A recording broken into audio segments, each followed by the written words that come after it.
অনেক সময় আঘাত বা অস্ত্রোপচারজনিত ক্ষত দ্রুত শুকায় না, কয়েক সপ্তাহ লেগে যায়, এমনকি কয়েক মাসও ক্ষত কাঁচা থেকে যেতে পারে।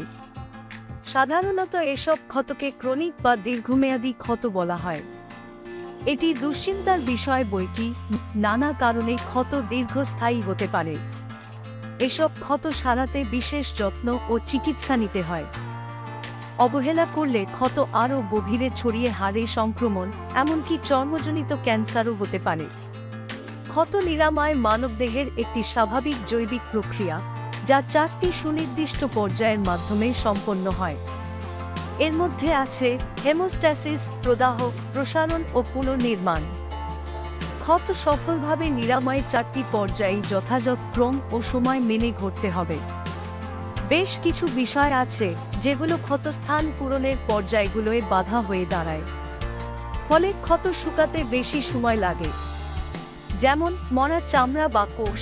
ক্ষতস্থানে মরা চামড়া বা কোষ থেকে গেলে বা শরীরের অংশ নয় এমন কিছু রয়ে গেলে।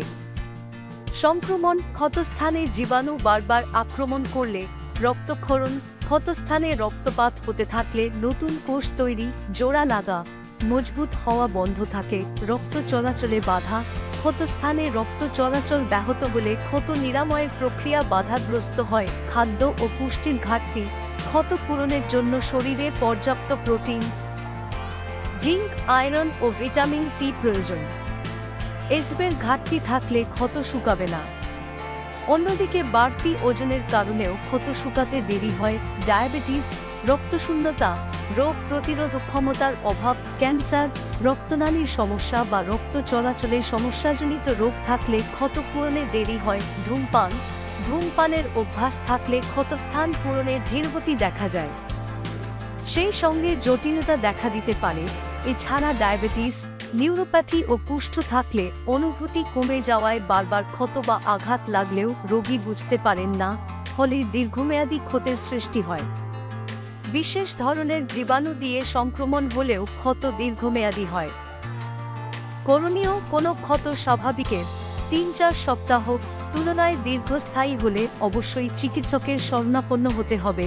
চিকিৎসক রোগীর সম্পূর্ণ ইতিহাস, ওষুধ, অভ্যাস ও অন্যান্য রোগ সম্পর্কে জেনে প্রয়োজনীয় রক্ত পরীক্ষা, রক্ত চলাচল ও স্নায়ু পরীক্ষা, ক্ষতস্থানের পুঁজ, এমনকি সামান্য মাংস কেটে পরীক্ষা করে ক্ষত না শুকানোর কারণ বের করে চিকিৎসা দেবেন।